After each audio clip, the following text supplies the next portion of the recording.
Gormy here. I have got what I believe to be the new meta, and it is a 4-3-3. 4-3-3s, I believe, are the new meta for FM22 post all of these winter updates. And this tactic, very, very good. So if you guys are looking for that game-breaking tactic to help you take you that extra mile in your save, you guys are in the right place. We're doing a 4-3-3 called the Dire Wolf today, so make sure to stick around. If you guys do happen to enjoy, please leave a like, comment, and subscribe. I'll be linking the tactic in the Discord that is linked down below. That is where you guys can download it. I will also be linking my Twitch down below if you guys would like to check me out over on Twitch, where I am doing a save with FSV Mines in Germany currently, so make sure to check that out if that floats your guys' boat. But without further ado, let's get into the video. Alright, so here we are with the 4-3-3 Dire Wolf. Very, very solid tactic. Really allowed Wolves to perform very, very well. They finished in a European continental spot. And we also tested with Southampton. They did very, very well as well. And Liverpool, they got a double that I will not be telling you just yet. We'll have to go to the competition screen to see that. But here we start with an advanced forward on attack with shoot less often, tackle harder, and mark tighter. Then we've got two inside forwards on support on either side with crosses aimed at center, shoot less often, mark tighter. A box-to-box midfielder on the left side on support with crosses aimed at center, shoot less often, move into channels, tackle harder, mark tighter. Central midfielder on support on the right side, crosses aimed at center, shoot less often, move into channels, tackle harder, mark tighter. Ball-winning midfielder on support with shoot less often and mark tighter. We've got two wingbacks on attack, both with crosses aimed at center, shoot less often, close down more, and mark tighter. And two central defenders on defend with close down less and mark tighter with the sweep keeper on support left as is. Now, with the mentality, I would suggest going positive or balanced if you are going up against the likes of a Man City, a Chelsea, a Liverpool, and you are a team like Wolves. I would suggest going balanced. It gives you a little bit more leeway. You aren't going to get caught out. But if you're going against likes of Brighton, Newcastle, literally anyone else that is not the top six, I would suggest going positive or even attacking if you are up 2-0 and you want to keep on adding some goals. But once you are in possession, we play fairly narrow. We pass into space, overlap on the left and the right, play out from the defense, work the ball into the box, and have a higher tempo. When we're in transition, we counter-press, counter, and distribute quickly by rolling the ball out. And when we are out of possession, we have a much higher line of engagement, a higher defensive line. We use tighter marking, have more often trigger press, aka more often pressing intensity, and we prevent short goalkeeper distribution. The set piece tactics will be a part of this. I will also link them in the Discord as well for you guys to download if you guys wish to do that. They're very, very solid. I have a video that will pop up right above me right now in a card if you guys would like to check it out. But they're very, very solid. Set pieces allow for your center backs to contribute big time. As we can see already over here, Willie Bolly at 8 goals. So that is a nice contribution from a center back via the set pieces. But now let's see how everybody did in the competitions. So, like I said, Liverpool did a double. One of those trophies was the Premier League title.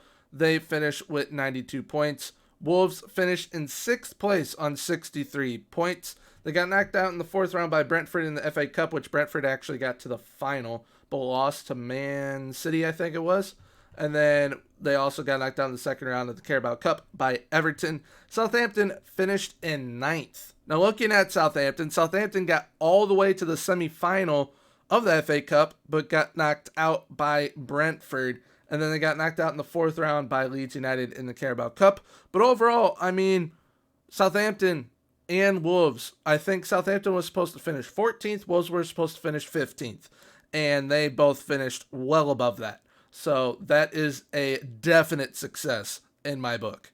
Now looking at not Man City. I was reading Man City at the FA Cup. Looking at Liverpool. Like I said, they won the league on 92 points, and they won the Champions League. So the best double you can have. And they got to the semifinal of the FA Cup, got knocked out by Man City, which they beat Brentford in the final. And then they did get knocked out early in the Carabao Cup by Leicester City in the 3rd round. But that is okay because we made up for it by winning the Champions League and the league. So, absolutely phenomenal season by all three teams. Let's see how they all did in the team and player overview. All right, so team wise, Liverpool scored 93 goals. Wolves had 65, and Southampton with 64. So, all three in the top eight. Then, most shots for, all three in there once again. Even though we have shoot less often on, all three of them were in there. Then we go to few shots against. We've got Liverpool in there and Wolves. Best pass completion, no one is in, nor are they in most possession. Most tackle won, however, Liverpool is with 602 in seventh. Most dribbles made.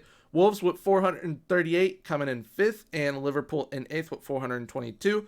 Most clean sheets was Liverpool with 20, and fewest conceded was Liverpool by only conceding 23. So very, very solid all-around team performance from all three teams. Liverpool and Wolves definitely showing out, though, in the team categories. All right, here we are for the player overview. In most goals, Mohamed Salah had 18. So did Che Adams for Southampton. They were both joint fourth. Most assists, Joao Moutinho with 17, leading the league. James Ward-Prowse, what an absolute beast he is, coming in second with 14. We got Trent Alexander-Arnold with 11 and Andy Robertson with 9. So those wingbacks on attack from Liverpool really contributing. Then we go to most shots for, and we've got Virgil van Dijk in there and Che Adams, most player of the match performances. Trent Alexander-Arnold, runner-up on 7. Andy Robertson had 6, and Willy Bali also had 6. So the defenders, big components to these tactics with these teams. Now, James Ward-Prowse had 185 key passes. Trent Alexander-Arnold with 184. Joao Moutinho with 183. That is absolutely unbelievable. That is incredible. Then we got Andy Robertson in there with 106. Best pass completion, no one in. Most tackles won. Daniel Podence in 7th with 82.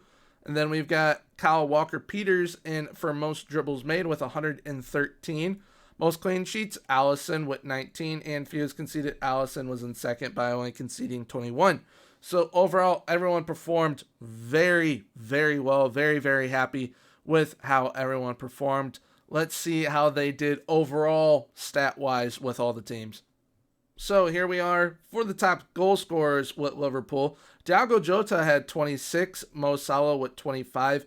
We got Virgil van Dijk. Nope, that is Roberto Firmino with 20. Virgil van Dijk had 18. Joel Matip with 10. That's what I'm saying. Those set pieces, very good for center backs. Then we go to assist-wise. We got Trent Alexander-Arnold with 21. Andy Robertson with 20. Mo Salah with 12. Very solid performance right there from the big boys of Liverpool. Now moving on to Wolves. Nothing compared to Liverpool. Way lower numbers, but still had a top 6 finish. And that's what we want. We want it to be, I guess the word is, executed well. That's 2 words, actually. We want it to be executed well. And Wolves definitely did that. They weren't too flashy and showy with how they played. They executed the game plan well. And, I mean, by finishing in 6th, way above where they're supposed to finish in 15th, we'll definitely take that. Daniel Podence had 11 goals. Raul Jimenez had 11 goals as well. And Francisco Trincao with 10. Then assist-wise, we've got Joao Moutinho with 18. Daniel Podence had 8, and then it dropped off after that.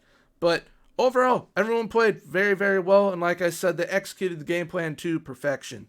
Now looking at Southampton, and Che Adams had 27 goals. Armando Broja with 15. Next highest after that was Stuart Armstrong and James Ward-Prowse with 7 each. Then assist-wise, the only man hitting double-digit assist numbers was James Ward-Prowse, because he is, without a doubt, the most important player in the Southampton squad. If they ever lose him, I don't know what would happen. He is just so important to that club. And he proved it right there. 23 assists, 7 goals. An absolutely wonderful midfielder. But now let's see how the teams perform.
We can all see from the match engine there, performs very, very well.